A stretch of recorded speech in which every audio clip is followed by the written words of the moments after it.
Alrighty, hello year 12. So we are up to our final video for our topic. Well, term 1 anyway. So our last topic is relativity, and it is a very theory heavy topic as well. So we are going to go through the entire thing. Where's him? There it is. Cool. A nice big fat chunk of stuff to go through, though to be fair, most of it is questions. So, first and foremost, what is relativity?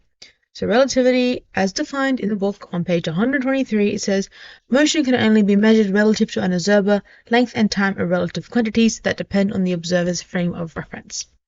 So, if you're standing at a shore and you see a ship pass by,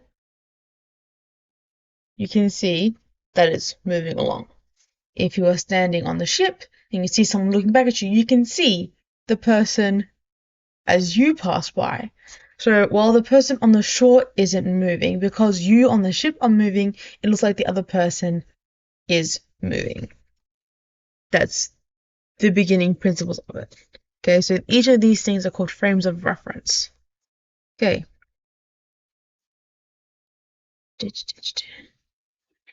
So on page 123, under the title Principle of Relativity, there's a little segment that says, Galileo then reasoned if observer A were to relocate to a cabin below the deck of the ship, they would not know about whether the ship was moving or at rest, as they could no longer see observer B or any other landmarks that appeared to be moving relative to their reference frame. Observer A would feel as though they were at rest in their reference frame. So, with relativity, because it is once again relative to what you can see, if you can't see that something is moving, it feels as if it's not. If you've ever been like in a car or on a plane and you close your eyes and you can't tell whether or not you're moving because you can't see anything moving outside. If the engine is quiet enough and the movement is smooth enough, you won't feel like you're moving at all. You feel like you're at rest. But if you open your eyes, you can see things passing by, you know you're moving. But relativity is talking about those two differences there. Right. So we also have the absolute reference frame. So Galileo showed that velocity would depend on the reference frame in which it is measured. In observer A's reference frame, so if you're on the ship looking at the person, observer B moves to the right at a constant velocity. In observer B's reference frame, so on the shore looking at the ship, observer A's moves to the right at a constant velocity, as shown in figure 1.51. Okay, so first formula for relative velocity. We have three formula. U equals U dashed plus V, and U dash equals U take V, and V equals U dash U take U dashed. Okay, that's page 124. These three formula. So what does it mean? U is velocity in reference frame A.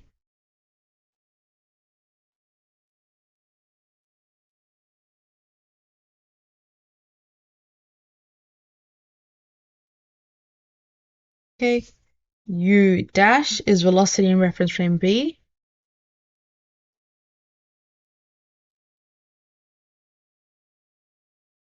And V is the relative velocity between the two frames.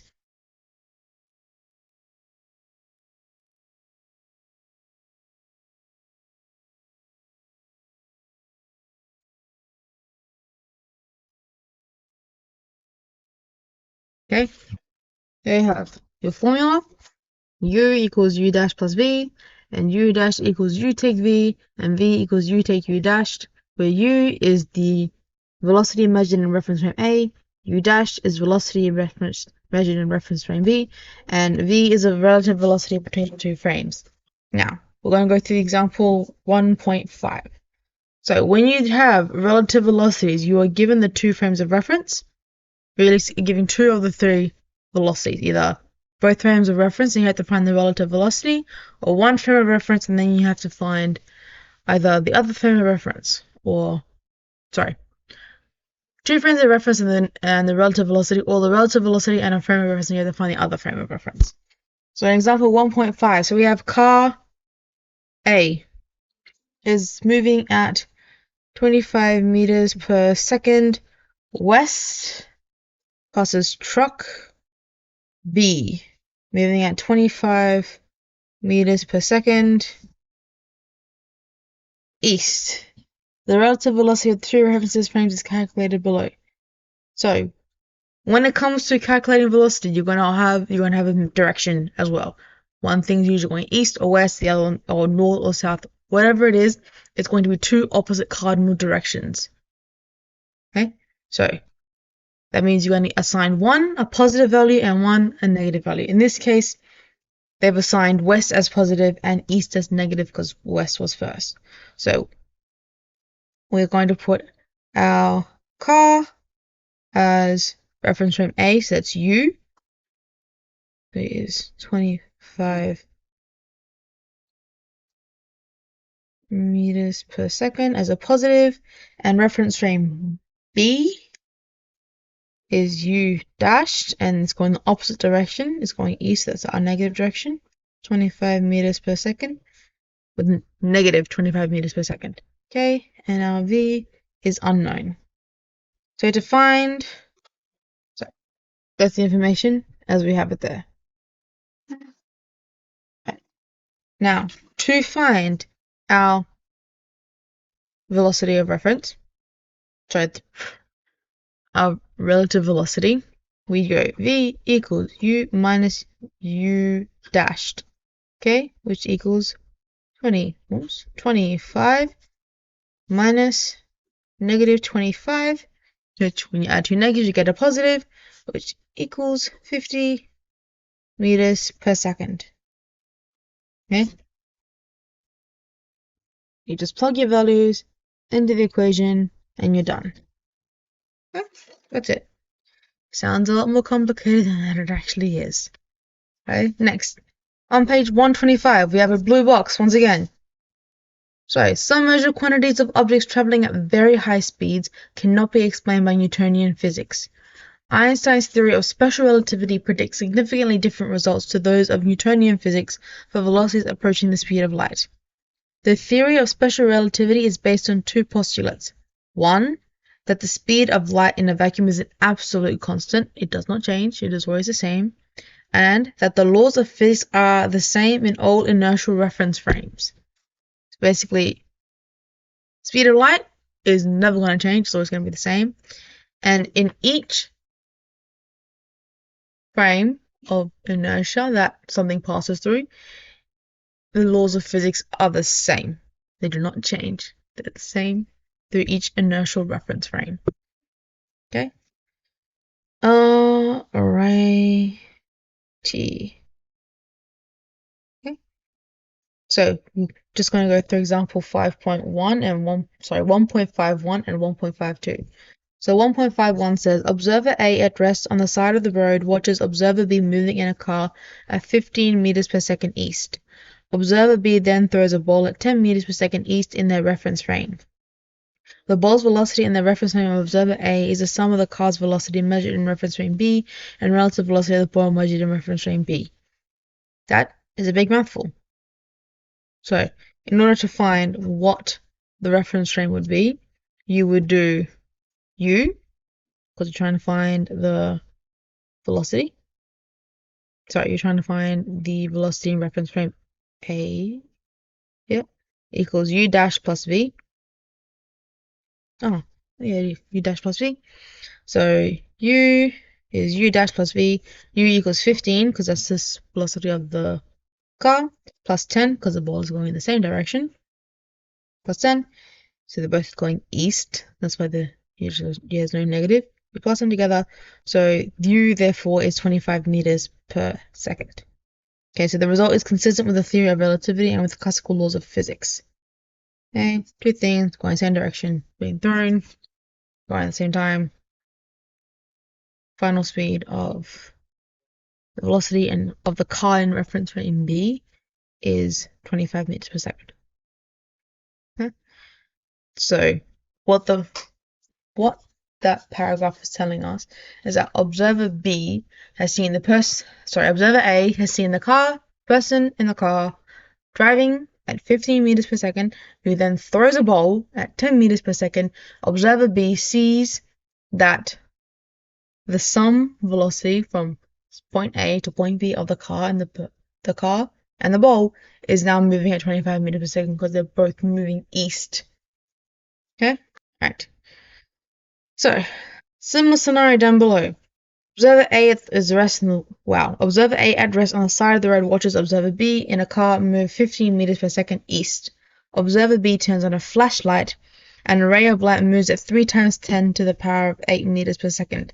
The classical laws of physics suggest that the speed of light in the reference frame of Observer A is the sum of the car's velocity measured in reference frame B and the relative velocity of light measured in reference frame B. This result is impossible, as it exceeds the speed of light and is evidence that the classical laws of physics cannot explain measured quantities of objects traveling at very high speeds. Okay. That's all there. So, as you know, based on Einstein's theory, speed of light is constant. So if it asks you to calculate the the relative speed of light when it's moving, it's not something you can actually do because light is held constant. It cannot go faster or slower than when it does. Yeah. Alright, so looking at special relativity. In 1905, Einstein published a paper that included a theory called special relativity. In his paper, Einstein extended the principle of relativity to show that the laws of physics, not just the laws of motion and mechanics, were the same in all inertial reference frames. Einstein used a famous experiment performed by Michael Faraday to extend the principle of relativity to include laws of electricity and magnetism. So we have Faraday's law in different reference frames as shown in figure 1.53.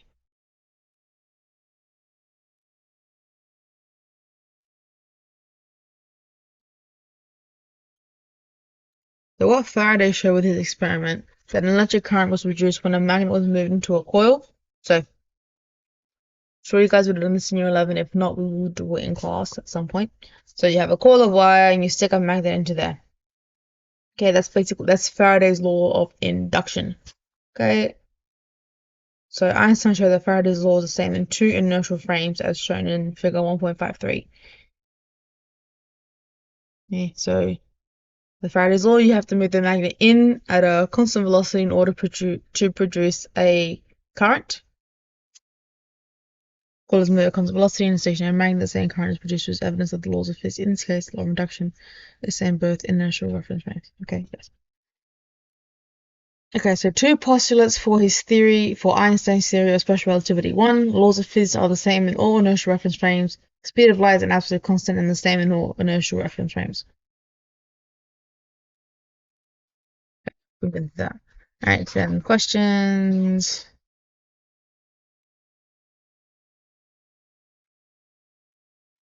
Okay. Then on page 128, there is another blue box, and it says, two events that appear simultaneous for a stationary observer may not be for an observer in motion. Alright, so as you all know, simultaneous means things that are happening at the exact same time. Okay, but Einstein's theory of special relativity states that events that are simultaneous in one reference frame may not be simultaneous in a reference frame that is moving relative to an observer.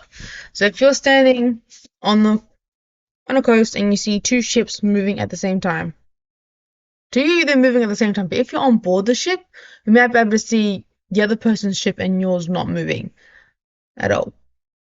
But to the observer on the shore, they look like they're moving at the same time. Okay.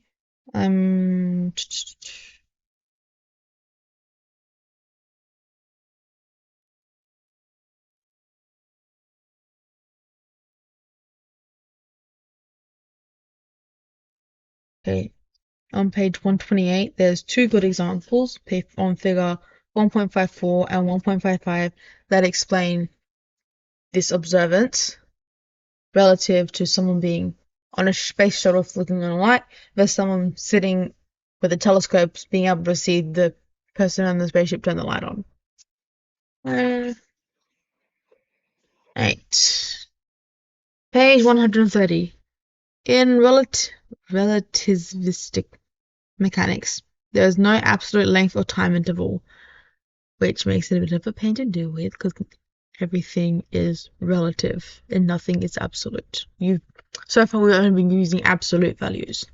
Okay, at relativistic speeds, time intervals in moving frames of reference are dilated when observed from the stationary reference frame, according to t equals gamma t0, where gamma is 1 over the square root of 1 minus v squared over c squared, is the Lorentz factor. T naught is the time interval in the moving reference of the frame, and t is the time interval in the stationary observer's frame of reference. So you need to know how to solve problems using t equals gamma t0 and the Lorentz factor formula, and explain the effects of time dilation on objects moving at relativistic speeds. Alright, so first question, what is time dilation? So, as stated in the book, Einstein's theory of special relativity states that time intervals in moving reference frames are dilated, which means they become bigger, when observed from a stationary reference point. Okay, the effect of relativity on time dilation is explored using a hypothetical device called a light clock, which consists of a light source, reflective mirror, and a detector contained inside a box of length L. Yes, the light clock. So basically somehow you've managed to project a beam of light at a mirror and it can record it back and forth together. So in the reference frame, when the light clock is at rest, time taken for the light to travel from the source to the mirror and return to the detector is calculated using the formula below. What is the formula, you may ask? I will tell you. The formula is T naught is equivalent to S over V, or T naught is equivalent to double the length over the speed of light. Okay? That there is a formula for the light clock. That's it, right there. Okay? So, may I ask, how do we use this? That's a great question. So, if you go to page 131, underneath figure 1.57, there is a little paragraph there. And the paragraph says, the stationary observer measures a longer time interval on the light clock as the light ray travels a greater distance when observed from their reference frame. The light pulse travels a greater distance and follows a diagonal path in the reference frame of the observer who is at rest with respect to the light clock. Okay. So,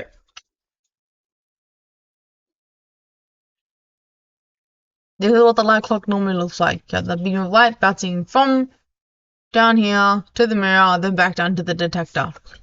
If you had a light clock on a space shuttle and it flies past and you were looking at it through a telescope, you would not see these two lovely straight lines, two parallel lines. You would see this instead, which is a beam of light moving at diagonals, up and then down, relative to yourself. You see the line go up and then down, because it is in a moving frame.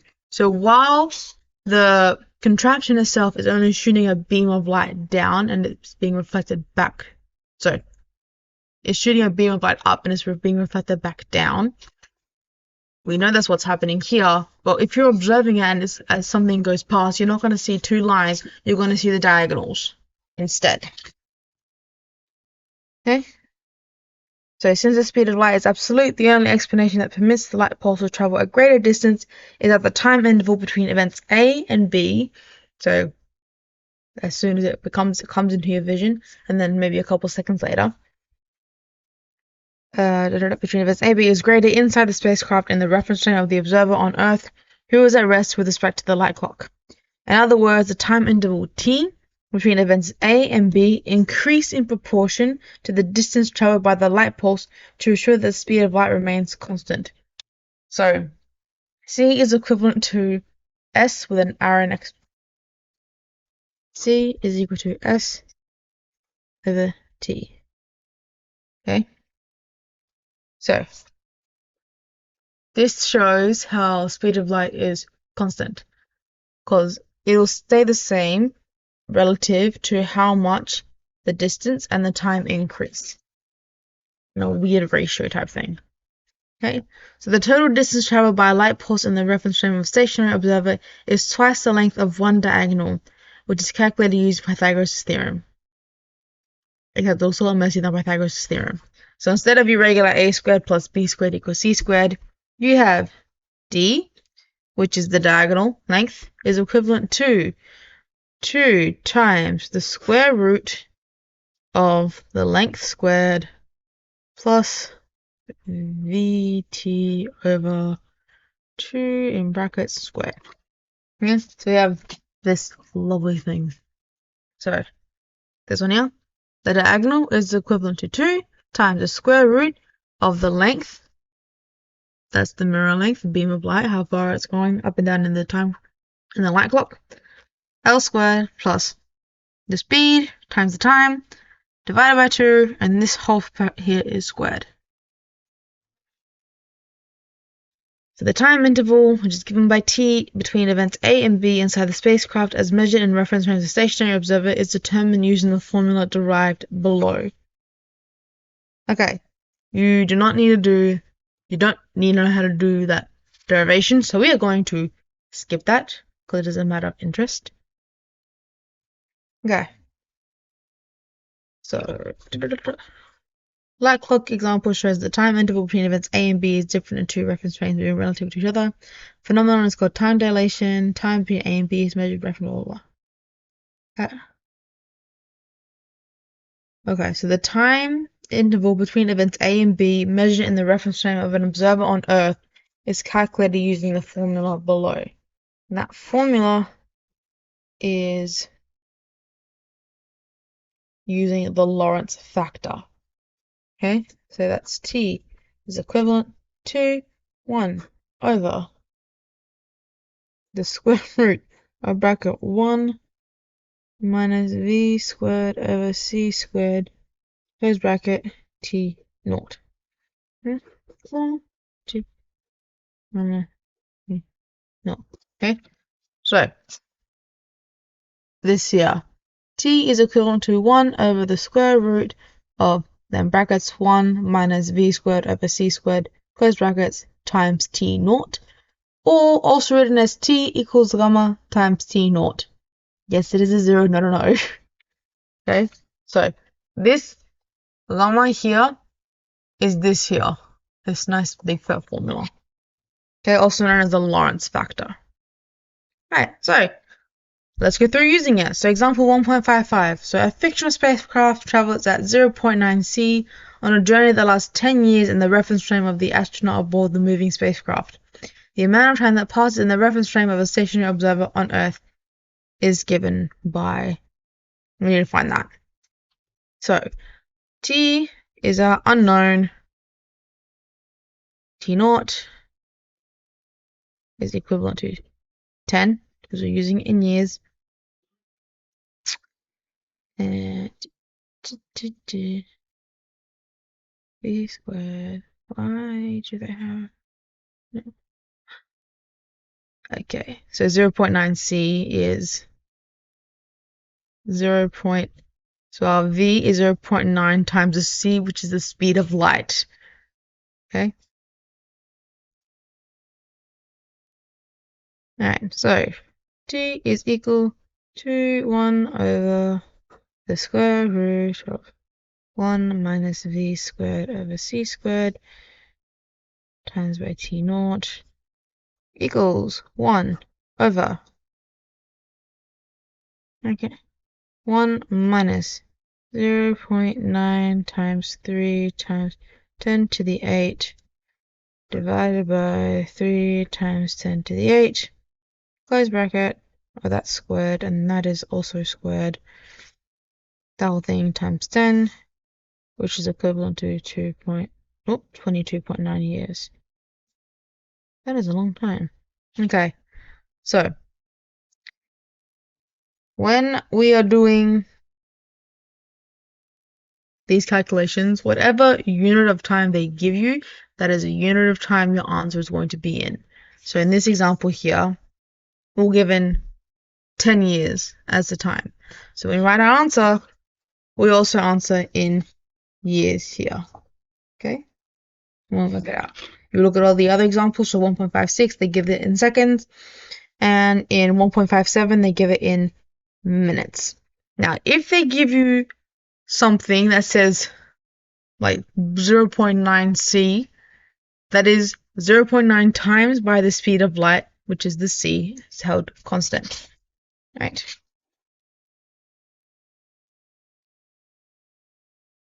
Almost done. Yes. Right. So, next we're looking at subatomic particles. Or muons. Muons? Muons. Alright.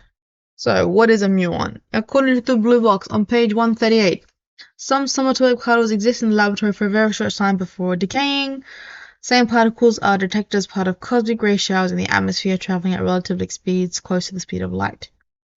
Time dilation effects allow these particles to travel significant distances without decay. So, 3 things you need to know how to do. 1. Calculate time dilation for subatomic particles.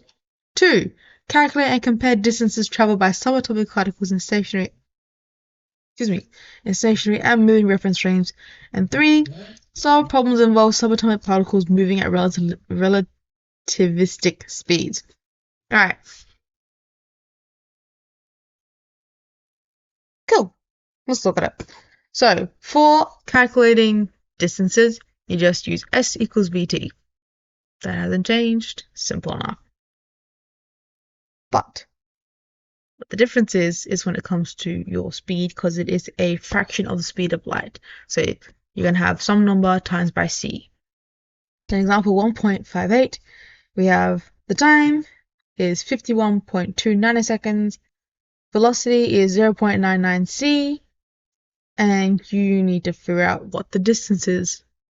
Okay? So we use our distance formula, S equals VT, where V equals 0.99 c and T equals 51.2 times 10 to the negative 9 because it is in nanoseconds.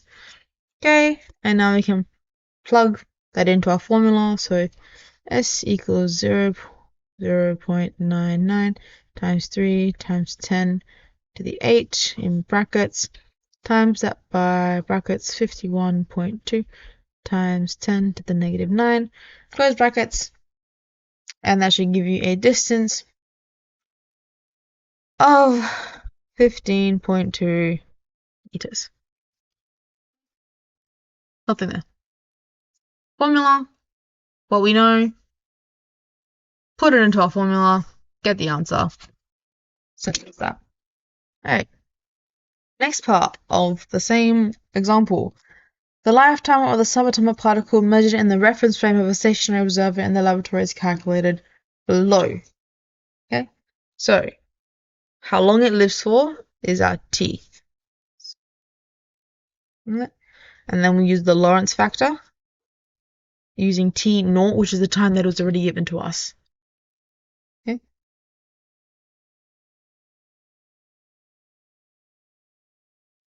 Right. And we do not change it out of nanoseconds. We leave it as nanoseconds. So when you plug it into your equation, it should be 1 over the square root of 1 minus 0.99 times 3 times 10 to the 8 close brackets over squared close brackets 3 times 10 to the 8 squared, that whole thing in brackets times by 51.2. Okay, down here we do not convert this into nanoseconds, we leave it as nanoseconds. Whatever unit of time they give you for relativity questions, that's the unit of time you leave it in. As they specifically ask you to convert it, you leave it in the unit of time it's given to you. Okay, and that equates to 363 nanoseconds. And then from there, we can go, the distance traveled by the subatomic particle inside the particle accelerator is greater when measured in the reference frame of a stationary observer in the laboratory. So, we do the same calculation that we did before, except now, so the same distance calculation, except now we use the time that we just found out after using the relativity equation. So S equals VT, V is 0.99 C, and our T is 363 times 10 to the negative 9. Okay, S 0.99 times 10 to the negative 9 times 3. Sorry, that's not correct. Times 3 times 10 to the 8 times 363 times 10 to the negative 9. That's better. Okay, and that equals to 108 meters. Okay, so clearly see, this is how far, this top one here, is how far the particle travels in the accelerator. But if you are observing it, this is how far it looks like it's gone. Okay?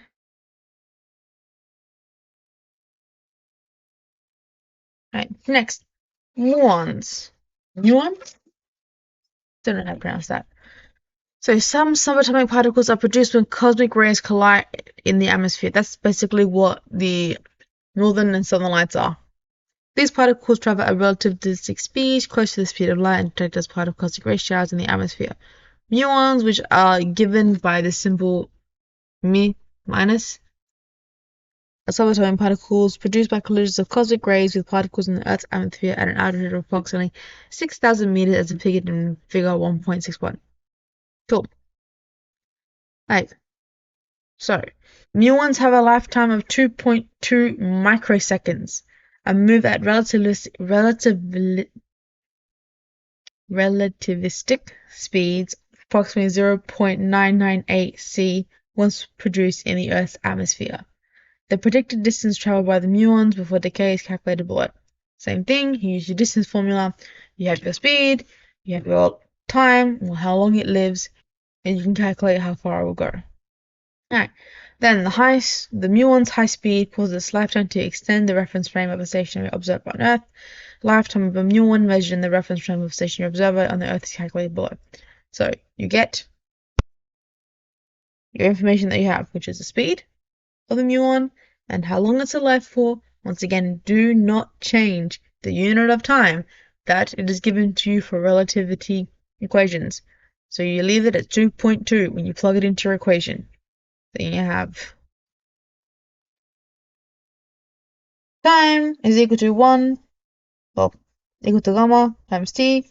You plug all the information in there, so 0.99 times 3 times 10 to the power of 8. So 0.99 times the speed of light. And then that's divided by the speed of light squared. These are both squared. Do not forget to square them. And then you times the whole thing by 2.2. Because it's 2.2 microseconds that is given to you. Leave it in microseconds. Do not change it. Okay? And then you use that time to then figure out how far it looks like the muons traveled from Earth.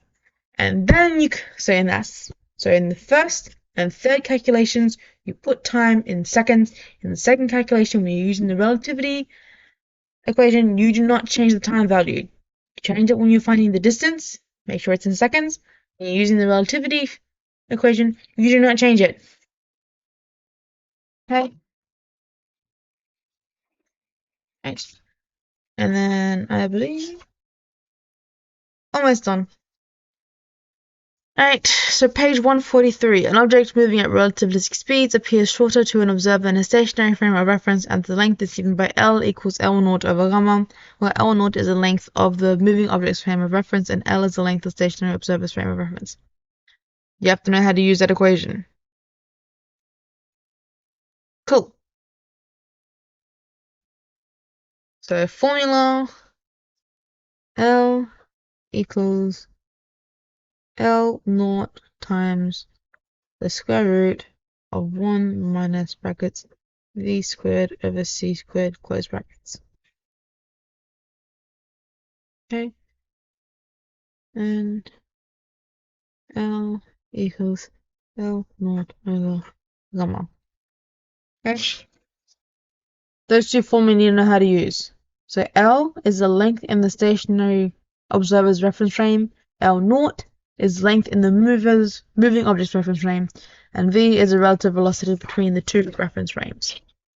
Okay, you can also rearrange that to find a gamma. So, yeah, in the context of length contraction, the Lorentz factor is equivalent to moving object's length over the length of the stationary object. Okay, there is a lovely graph showing that. Alright, let's go example 1.59. So looking at length contraction. So an astronaut aboard a spacecraft moving at 0.9 c holds up a ruler measured to be 1 meter in length in their reference frame. A stationary observer on Earth views the same ruler through a powerful telescope and measures the length shorter than 1 meter as depicted in figure 1.63. So the length of the ruler measured in the reference frame of the Lorentz observer. Wow. The length of the ruler measured in the reference frame of the stationary observer on Earth is given by the. We have to find it. We have to find how long it is. So L is equivalent to L naught times gamma. So L equals our length is in meters and it's 1. So L naught is 1. V is 0.9 c and c is 3 times 10 to the 8. That does not change. And by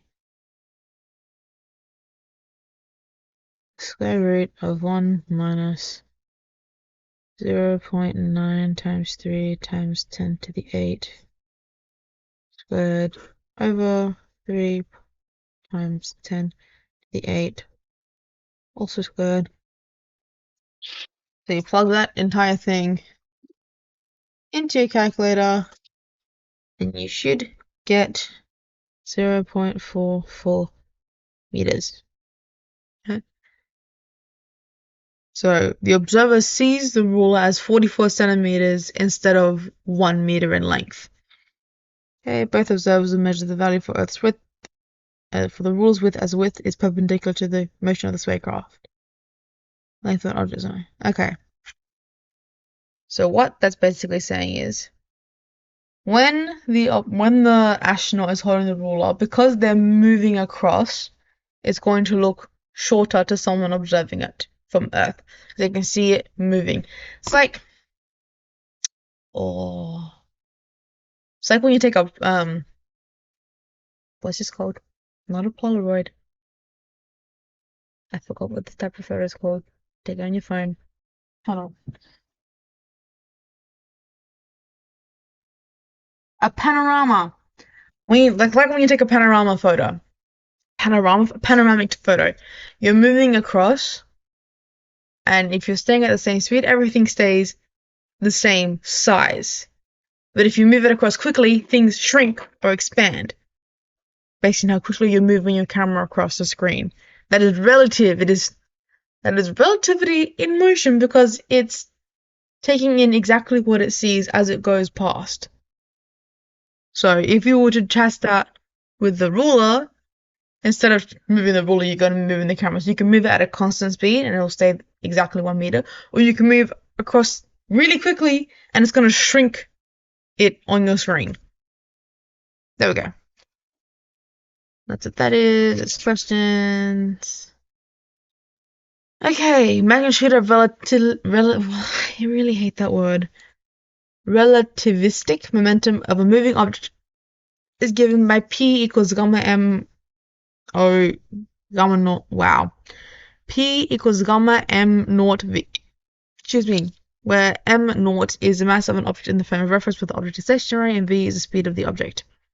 Solve problems using that formula. Explain when masses moving at relativistic speeds are unable to reach the speed of light.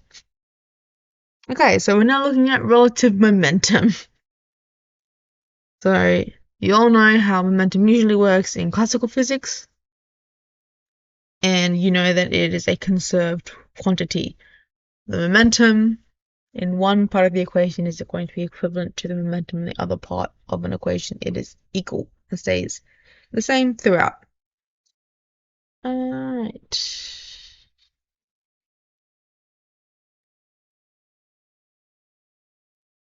So in relativity, momentum is not conserved in each reference frame.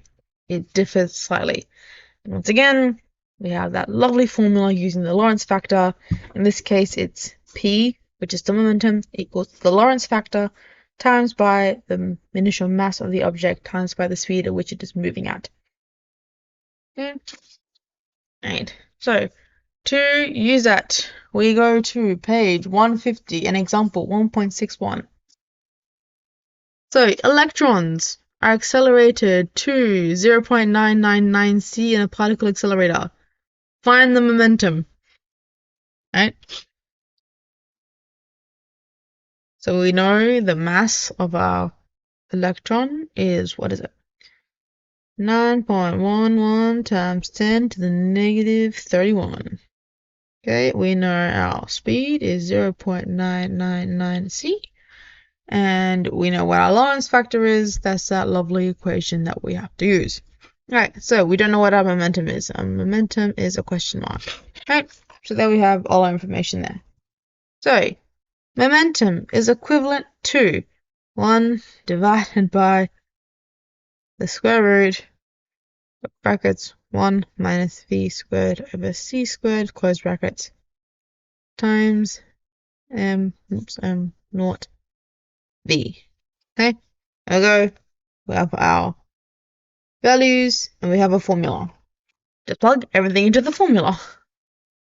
V equals to 1 over the square root brackets 1 minus 0.999 times 3 times 10 to the 8. This is squared divided by 3 times 10 to the 8.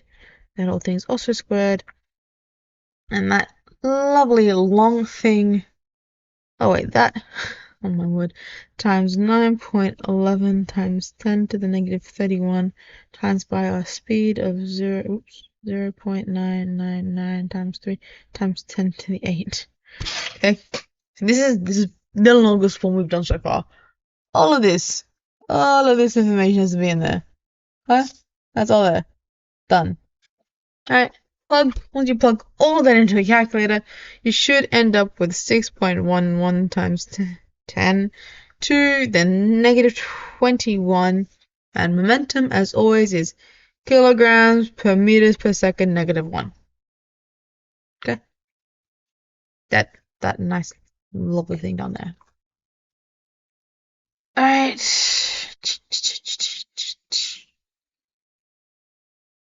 There are 2 graphs on page 150 as well. One is contrary predictions of relativistic and classical momentum. So classical momentum, it goes up on a nice slant, as you know. As speed increases, momentum increases. Okay. However, relativistic momentum, actually, after a certain speed, it just goes, well, the speed of light. Once it hits the speed of light, it just, it doesn't go up any faster than that. It reaches a peak, it plateaus, it just goes straight up, it becomes undefined. Okay? And then figure 1.65, the effect of relative velocity on the Lorentz factor for momentum. Same thing, velocity is across the bottom, we have the Lorentz factor up the y-axis.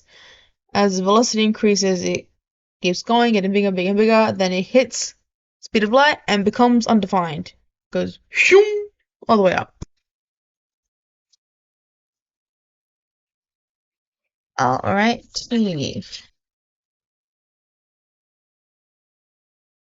Cool, we are almost done. How much do we have left? We have 1 page left. Nice. Alright, so cosmic speed of light. So momentum of a particle moving at a relativistic speed is no longer directly proportional to its velocity because the Lorentz factor approaches infinity as the particle speed increases. Like shown on the graphs, once speed is equal to the speed of light, it sharply curves upwards and then just continues going on, becomes undefined. Just continues going. Okay. This has significant consequences for the relationship between momentum and force. Newton's second law states that force is equal to the rate of change in momentum. So, experiment shows this relationship is still valid for particles moving at high speeds if the relativistic momentum is used rather than the classical momentum. That's good fun. However, because momentum is no longer directly proportional to velocity, the rate of change of momentum is no longer directly proportional to acceleration.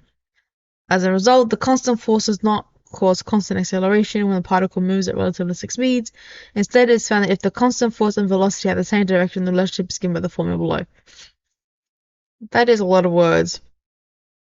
Alright, so basically, momentum usually, as you know, increases with acceleration not with acceleration, with velocity, and as it increases, it also changes the acceleration of an item proportionally.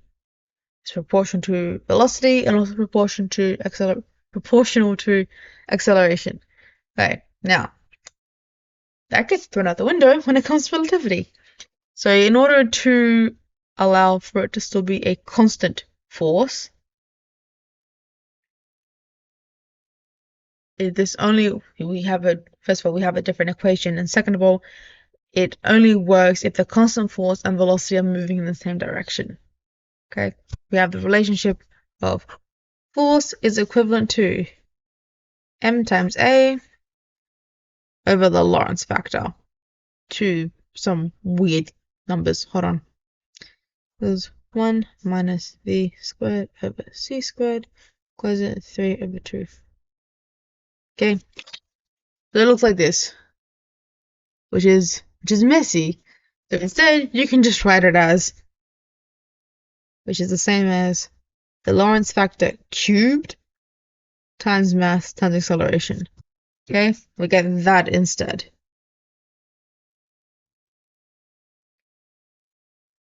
So from this formula, you can see that acceleration caused by a constant force is proportional, well, inversely proportional to a cubed Lorentz factor. Therefore, since the Lorentz factor increases with particle speed, particle's acceleration decreases as its speed increases. So if something has a proportional? If something is inversely proportional, it means that as one thing increases, the other side decreases. Whereas if it's proportional, they both increase together. Inversely proportional, one increases while the other decreases. Okay.